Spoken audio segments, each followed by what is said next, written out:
Hola, ¿qué tal? Seguimos hablando sobre los teoremas asociados a funciones continuas y en este caso vamos a hablar sobre el teorema de Fermat. Vamos a ver qué nos dice.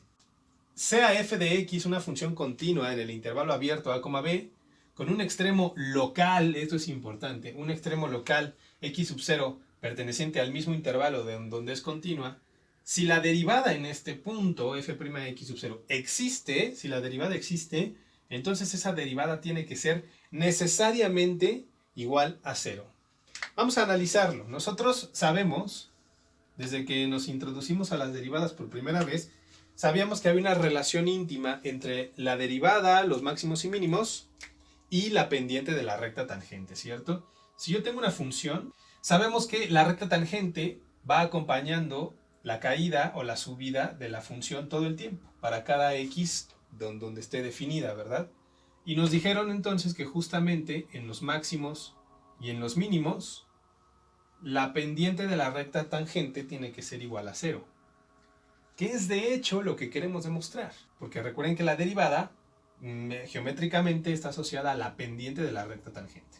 Entonces fíjense cómo aquí son pendientes 0. Cuando está la función cayendo, pues entonces la recta tangente toma pendientes negativas. Cuando la función está subiendo, entonces la recta tangente toma pendientes positivas. Sin embargo, fíjense que a esta función, si nosotros la definimos en un cerrado, si la definimos oficialmente en un cerrado, estaríamos metiéndonos en problemas con este teorema. Porque este también sería un extremo. Y este también sería un extremo, este punto de acá. Pero ahí la derivada no tiene por qué ser 0. Es decir, la pendiente de la recta tangente, ahí no tiene por qué ser 0. Este teorema es válido únicamente para el intervalo abierto. Es decir, donde no estamos considerando los extremos. Por lo tanto, tengo que colocar esta nueva notación, el intervalo abierto. Me garantiza entonces el teorema que para todos los demás extremos dentro del intervalo, excepto en los extremos, siempre se va a cumplir que la derivada ahí vale 0. Bueno, vamos a demostrarlo. Para ello, voy a apoyarme momentáneamente en la definición de un extremo local. Existe, ¿verdad?, un épsilon mayor que 0, tal que f de x es menor o igual a f evaluada en x sub 0, donde yo estoy asegurando que hay un extremo, para todo x sub 0 perteneciente al intervalo donde es continua, intersectado con un entorno. Ese entorno es justamente donde aparece el épsilon. X sub 0 menos épsilon, x sub 0 más épsilon, ¿verdad? Esto viene a generarse directamente de la definición de un extremo local. Vamos entonces a la demostración y vamos a tomar el caso del máximo, ¿no? Considerando x sub 0 como un máximo.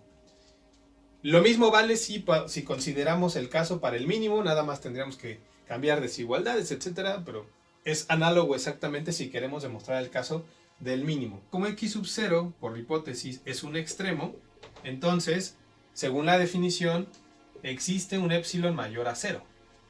Y si existe un épsilon mayor a 0, quiere decir que puedo tomar el límite. Lo cual además me cae de perlas porque sabemos que la derivada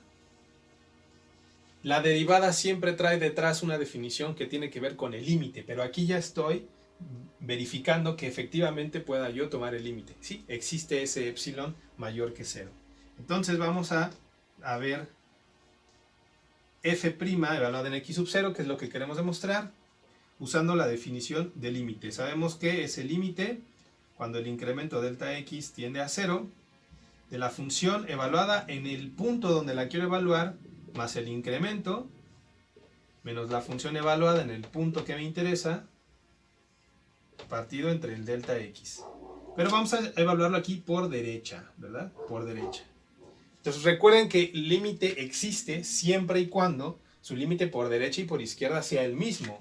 Entonces tengo que verificar que también el límite por izquierda sea igual. Es decir, límite cuando delta x por izquierda tiende a 0, de exactamente la misma expresión. Este límite y este límite tienen que ser iguales para que yo pueda asegurar que el límite existe y por lo tanto existe esa derivada, ¿verdad? No estamos proponiendo aquí si la derivada existe o no, más bien queremos saber si realmente es igual a 0. Eso es lo que realmente queremos demostrar.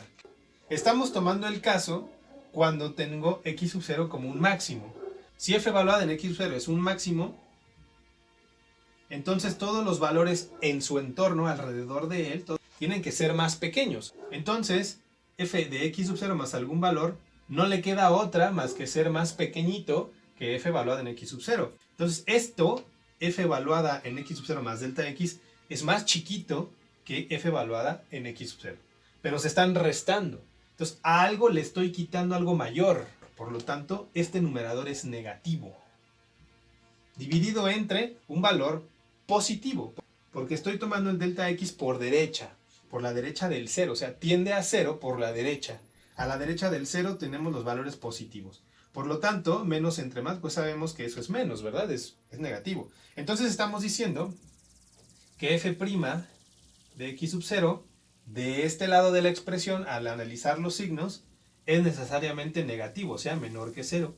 Pero además de todo, como es un límite, en el límite puede ser igual que 0. Vamos a analizar lo que tenemos acá, sin olvidarnos de que al final esto y esto tiene que ser necesariamente igual.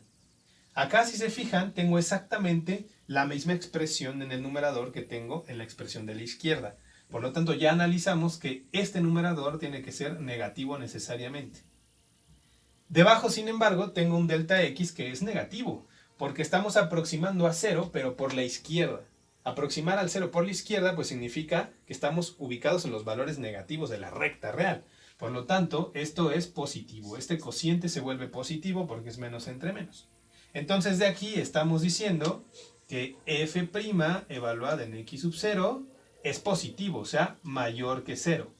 Pero, como es un límite, seguramente en el límite también tengo que considerar la posibilidad de que sea igual que 0. Entonces fíjense, aquí tengo un número real que tiene la posibilidad de ser negativo o tiene la posibilidad de ser 0.